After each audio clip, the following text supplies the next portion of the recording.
Hi everyone, welcome. My name is Rachel and I'm an intuitive energy healer. Today I want to talk about possibly the number one thing that many people, even most people, long for but aren't experiencing, and that is self-love. So allow me to share a story with you. A while back, before bedtime, I was chatting with my 10-year-old daughter and she asked me, "Mommy, do you feel loved?" And I said, "Yes, I do. I can feel that the divine loves me. I can feel that my own soul loves my human self." But this wasn't always the case for me. In fact, the majority of my life, I felt the polar opposite. Many years ago, about 17 years ago, at around 30 years old, I had a startling epiphany that launched me on my healing journey. It was a beautiful summer evening beautiful spring evening, and I went to a book signing event. And the author, instead of getting up to speak, began by singing. And she sang this beautiful, heartfelt song that she had written about her journey with anxiety and unworthiness. And an unexpected thing happened at that moment. As she sang, the words plunged into me, and I suddenly found myself uncontrollably sobbing. Looking around the new room, no one had that same reaction. No one was crying. They didn't even have wet eyes. And I was sitting there uncontrollably sobbing. And I realized in that moment that not only had I been struggling with chronic anxiety for decades, but in that moment, I realized that I loathed myself. Not disliked, not struggling to love and embrace self. No, loathed. And that epiphany launched me on my healing journey. For years, I sat with all of the stuff that came up. And so during that journey, I learned to love and embrace myself in a way that I never imagined possible for me. Now, they call it a journey for a reason. A healing journey is not a quick fix. It's not an overnight thing, although sometimes things can shift like that. Generally speaking, it is a journey for a reason. So these 3 practices that I want to share with you today to develop self-love are really meant in addition to your healing work. So here we go. 3 powerful practices for self-love. 1 is nurturing and embracing the inner child.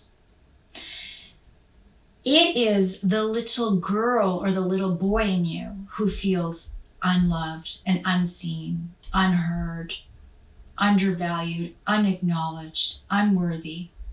It's the little girl or the little boy within you who has developed these beliefs about self, these negative beliefs about self. Now, our parents did the best job they could at the time. And some of our parents were in pain, their own pain when they were raising us. They did the best they could. And now it is our turn to nurture the little child inside of us. So here's one of the practices that I want to share. So for a 30-day stint, taking very little time to do this. So you close your eyes and you just imagine what you look like at 3 years old or 6 years old or 8 years old, whatever comes to you. And you just close your eyes and you see that small child. And you just say, "I love you. I'm here for you. You're amazing. I'm never gonna leave you. No matter what happens, I'm here. You're safe. I see you. I hear you." Right? And throughout the day, you carry that little girl or the little boy in your heart. And if there's times throughout your day when you feel mad or sad or insecure, you can again feel that small child with you, and you can just say, you're safe. Everything's okay. You're safe. You're with me now. Right? Because more often than not, we are reacting. When we're triggered, we are reacting from the frightened, hurt child within us.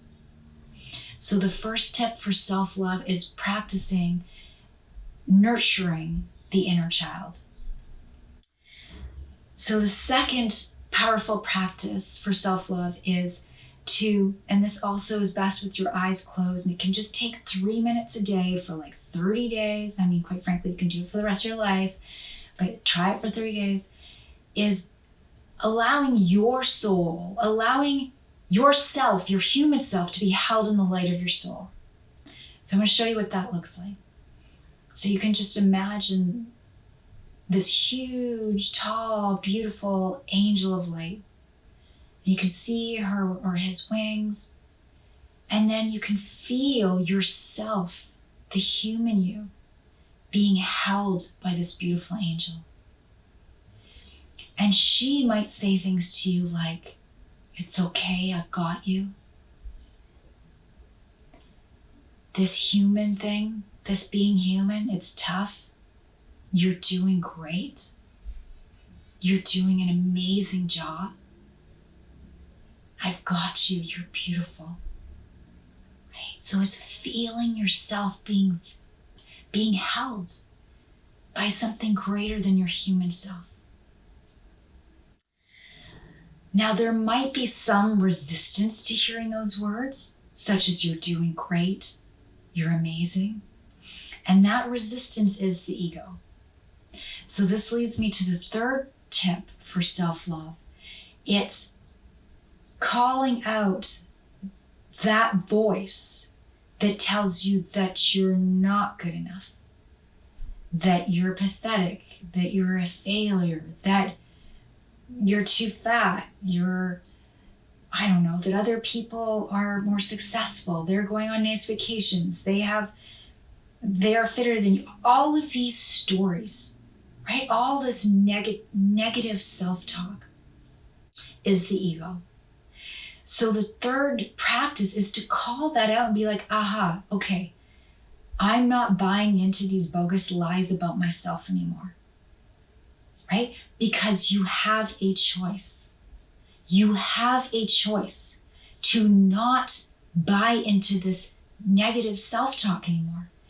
You have the choice. So call it out and be like, aha, I see what this is. This is the ego.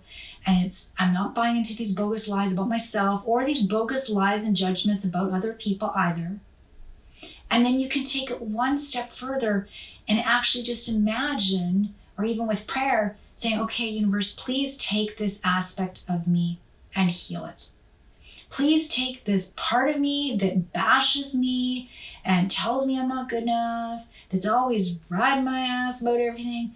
Please take this part of me and heal it. Right? Beautiful. So there you have it. These 3 practices are powerful practices to help you develop self-love. So the first being embracing and nurturing the inner child. And that's something that you actually practice doing on a daily basis. And it takes very little time.